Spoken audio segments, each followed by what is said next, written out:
Former Kenyan Prime Minister Raila Odinga has been buried today in his home village, Bondo, in Kisumu region. Odinga has been described as a father of multi-party democracy in Kenya. Amongst the attendees was former President of Kenya, Uhuru Kenyatta, and former President of Nigeria, Olusegun Obasanjo. For more, we're joined by SABC News specialist correspondent Sophie Mokoena. Sophie, thank you so much for joining me. Odinga clearly has left a huge void in terms of leadership in Kenya. Is there any indications on what's to come after this? Well, it's not clear yet what's going to happen to the ODM. That is the organization that he led. But currently we have someone who's acting, and maybe later in the week there will be information in terms of what's going to happen to the organization.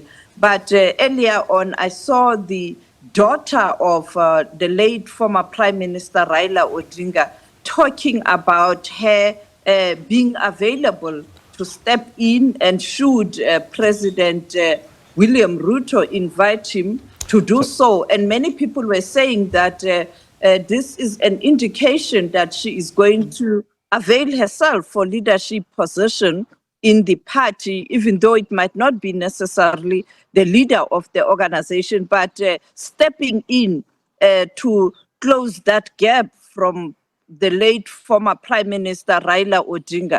Now, many people again very critical of that announcement, saying that it's not good to continuously have this situation where you have leaders who become dynasty in their families in terms of leadership on the continent.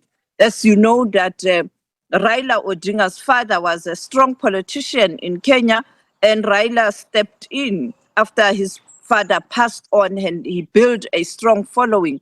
You have a similar situation with the former President Uhuru Kenyatta, who was the son of Jomo Kenyatta, and he was even able to occupy the highest office in the land, being the leader of that country, the president of that country. You also have the Obamas, who are originally from Kenya. Former President Obama's father comes from Kenya, and the Obamas in Kenya were quite influential.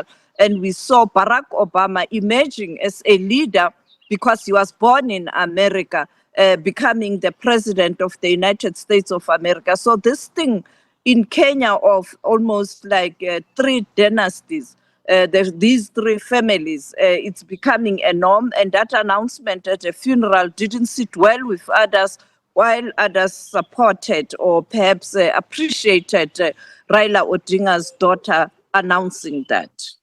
Kenyans are very divided. How has Odinga's passing brought the people together as Kenyans? Well, the nation was quite united, particularly a day after the announcement of the funeral. We saw leaders rallying the nation to unite. And I think what helped was that earlier months, Raila Odinga was moving closer to William Ruto, and therefore the two camps were almost in sync, and therefore that helped a lot. But there are still concerns, because in some of the memorial and the funeral ceremonies in terms of the state, we saw particularly Gen Z making it clear that they are not happy with President William Ruto.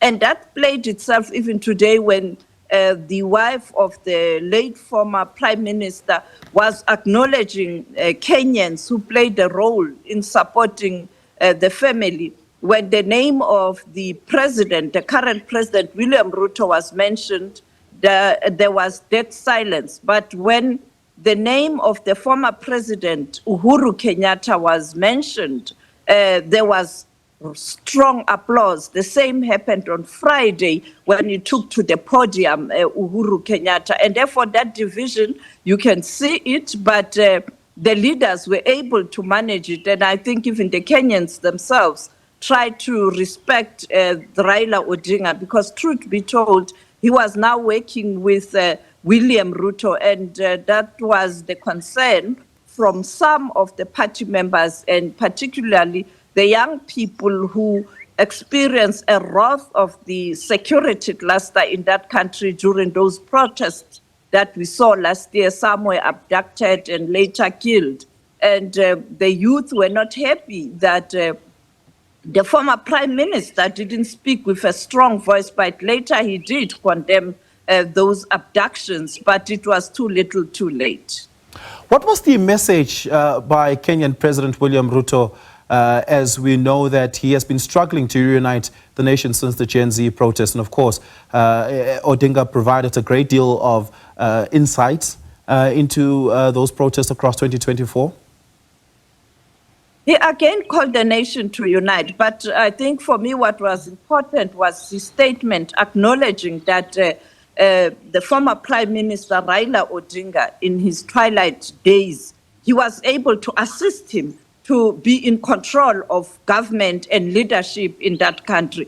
Because if Raila Odinga didn't step in to try and assist him, to reach out to him and show that unity, it could have been very difficult for him to continue.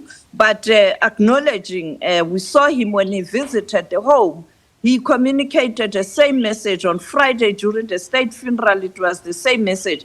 Today, during the private funeral, it was the same message, acknowledging that Raila Odinga played a very crucial part after those allegations of the law enforcement agencies being abused and used by state and by him in particular to abduct young people to try and manage that descent. And therefore, that was a message of reconciliation. And I think he is going to continue to reach out to the party to ensure that that is sustained, because if there can be a vacuum, there's going to be trouble. And perhaps this time around, he will also ensure that he does reach out to former President Uhuru Kenyatta, because he was there, he witnessed the support and the love the nation has for former President Uhuru Kenyatta on Friday, including today. I mean, when you watch those visuals, I think even Uhuru Kenyatta was surprised, because it took a minute, while people were really responding to the wife of Raila Odinga mentioning the former President Uhuru Kenyatta. And Uhuru Kenyatta is an orator, and he's easy. You saw what he did at the funeral when he was singing that song that the former Prime Minister liked so much, a Jamaican piece. And, Uhuru being Uhuru. Let's talk about the No Kings protests as a separate issue as we wrap this up, taking place in America against Donald Trump. He has fashioned himself, and I'd like to describe himself to the world as a peace president, given his intervention in the Middle East. But is he winning people over, given the scale? And I mean, this is not the first No Kings protest. Certainly is the biggest that I've seen thus far. When we look at the reports in terms of information, in terms of his support, it has taken a knock in America. And therefore, clearly what he is doing at the global level is not assisting his image. And those protests, this is not the first time, but these ones were massive, massive, massive, something that America has never experienced. And therefore, it speaks to he has lost ground in America. Yes, he's always in the news because news broadcasters tend to follow him. But on the ground, clearly, I'm sure he's trying to make sense of what happened yesterday. Now, the danger here is that that next year, Americans will be going to midterm elections in November. And therefore, this is an indication where the Republicans are now, because they have supported him. They have rallied behind his decisions. And therefore, the fear now is, will the Republican Party perform well during the midterm elections? But unfortunately, the Democrats themselves, they are found wanting. So where will these numbers go? Because clearly, these people are not going to vote for the Republican Party that is being led almost. It's not, it's almost like he's private pet or institution. He's dominating them, he's bullying them.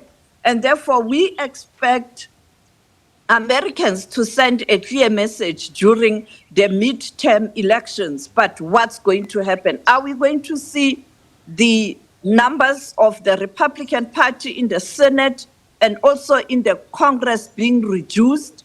And therefore, Donald Trump, towards the end of his term, becoming a lame duck, because if you don't control the Congress and the Senate, it's very difficult for those decisions and those executive orders to go through. Yeah, Sophie, thank you so much for that. Really do appreciate it. SABC specialist reporter there, Sophie Mokoena, giving us a sense of the Donald Trump protest taking place. Of course, he's been sending the National Guard into various cities across America, and also reflecting extensively there on the funeral of President Raila Odinga.